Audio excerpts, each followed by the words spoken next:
ameendelea alipoishia. Mechi ya mwisho alifunga na mechi ya kwanza ya ligi amefunga vile vile. Maana yake ni kwamba muendelezo wake bado uko pale pale. Yule Jean Charles Ahoua MVP bado ni yule yule, na leo amefanya yale ambayo anatakiwa kufanya kwa ajili ya mbele. Umesema una mechi nyingi kama namba nini, na amefunga bao Jean Charles Ahoua. Ni faraja na furaha kubwa mchezaji wenu kiwango chake kimeendelea kubaki pale pale, hasa mchezaji muhimu aina ya Jean Charles Ahoua. Hili kwetu ni jambo la kutupa faraja kweli kweli, kuona kwamba kijana wetu kiwango chake hakijaporomoka hata kidogo. Mechi ya kwanza amefanya mambo matatu makubwa. Ya kwanza ametoa assist kwa Rushin De Rock. La pili amefunga goli, na tatu amechukua tuzo ya mchezaji bora wa mechi. Ni jambo la faraja. Lakini goli jingine ambalo limetufurahisha ni goli la Rushin De Rock. Pamoja na ubora wake ambao tumekuwa tukiufahamu wa kulinda, lakini leo ametuonesha kitu kingine, ya kwamba ana uwezo wa kufunga vile vile. Hii leo amefunga bonge moja la heda, na amekuwa mchezaji wa kwanza kufunga goli kwa upande wa Simba kwenye ligi kuu ya NBC. Ametukumbusha mbali kidogo, yani kama coincidence ya kufanana hivi. Msimu uliopita mchezaji wa kwanza kufunga bao kwa Simba Sports Club kwenye ligi kuu ilikuwa ni Shemalon Fondo, ambaye alikuwa ni beki wa katikati. Na hii leo mchezaji wa kwanza kufunga bao ndani ya Simba Sports Club amekuwa ni beki wa katikati Rushin De Rock, ukipenda muite The Rock. Ni faraja kuona kwamba kazi kubwa anayoifanya ya kuzuia, lakini pia ana uwezo wa kufunga.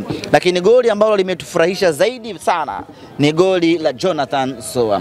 Ndio mshambuliaji wetu kinara, amefunga hii leo, tumejisikia faraja kweli kweli. Unaposajili mchezaji bora kama yeye, unapomsajili mchezaji na kumpa jukumu la yeye ndio kuwa kinara kwenye eneo la alafu akifunga bao lake la kwanza katika timu yake mpya, ni jambo la kutia faraja kweli kweli.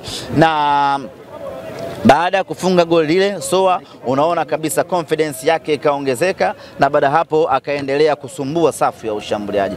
Kwetu wana Simba, mechi ya leo furaha yetu imebalance kwa sababu kila kitu kimekwenda vile ambavyo tulitaka sisi kiwe. Tulitamani na mwalimu vile vile angepata nafasi ya kuingia akafunga, lakini tayari sawa ilikuwa imeshakamilika. Yote kwa yote, we are very happy. Our boys wamefanya kazi nzuri. Sasa macho mbele kwenye ligi ya mabingwa Afrika.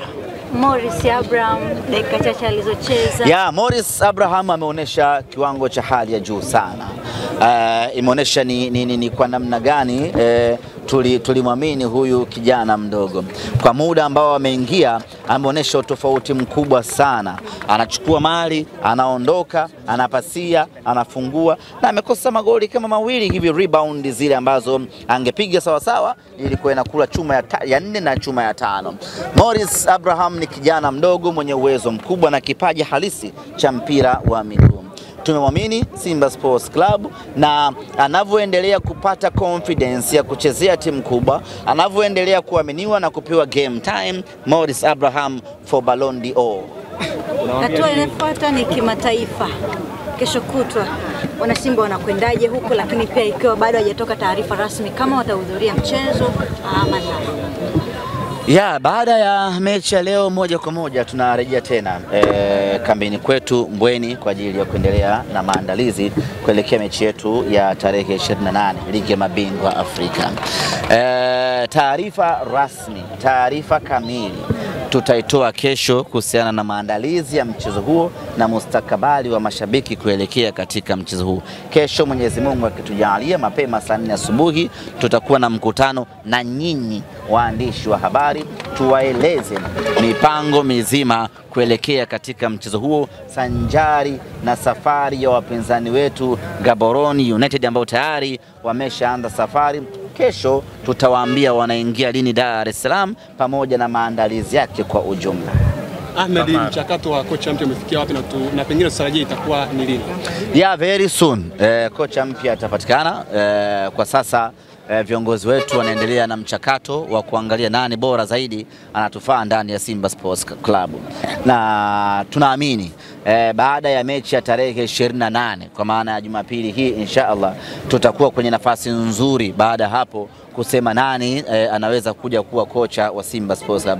Na ndio maana unaona taarifa yetu tuliotoa ni kwamba mechi ya ligi ya mabingwa Afrika ataisimamia mwalimu Hemedi Suleiman Morocco.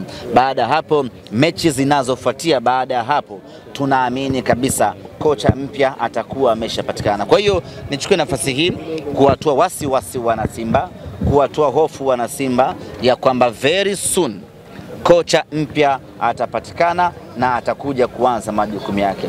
Hatujafumba macho tangu mwalimu Fadlu ameondoka, wala hatujameza mate tangu mwalimu Fadlu ameondoka. Tumekuwa tukifanya kazi ya kupitia mwalimu mmoja baada ya mwingine. Mwalimu twende tukamchomoe wapi aje afanye kazi ya Simba Sports Club. Na niwaambie ama niwahakikishie wana Simba kwamba kwanza katika timu ambayo inaongoza kwa kuleta makocha bora ni Simba Sports Club Tanzania. Kwa hiyo wawe watulivu. Katika eneo ambalo huwa hatukoseagi ni kwenye eneo la kuleta makocha wazuri. Kwa hiyo very soon watamuona kocha mpya wa Simba na atakuwa ni kocha katili, kocha hatari vibaya mno, kocha ambaye atakuja kuiboresha timu yetu na tufanye vizuri zaidi ndani na kimataifa. Clean sheet ya kwanza kwa Kamara na yeye ni msimu uliopita alikuwa ni kinara. Hii inamaanisha nini? Yana ameendeleza ubora wake lakini hawezi kumsifia peke yake kwenye eneo la clean sheet. Unasifia safu nzima ya ulinzi. Tumekuwa na safu bora sana ya ulinzi. Rushin De Rock ameonyesha uwezo wa hali ya juu sana, lakini Inspector Karabwa Shamo ameendeleza ubora wake. Jitu zito kweli kweli, linafika linachukua linaondoka, lakini kushoto na kulia kwa Nabi Kamara pamoja na kwa Shomari Kapombe, baadaye akaingia Duchu. Ni ulinzi wa kutosha ambao umemfanya Musa Kamara Spider kuondoka akiwa hajaruhusu hata bao moja hii leo. Urejeo wa legend Mzamiru Yassin unazungumziaje? Kurejea kutoka wapi?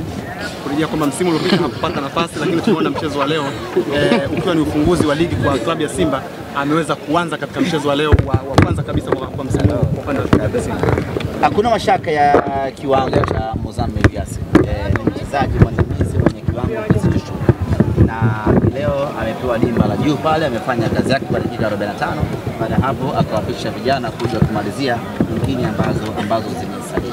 Ni mchezaji muhimu sana ndani ya kikosi chetu cha Simba Sports Club, na ni mchezaji ambaye amekuwa ni kiunganishi muhimu mno baina ya wachezaji wapya wanaokuja dhidi ya wachezaji wa zamani, na ni kiongozi vile vile. Anaweza siwe nahodha kwenye beji, lakini ni nahodha muhimu mno kwenye kuweka kwenye kuweka equilibrium kwenye timu yetu.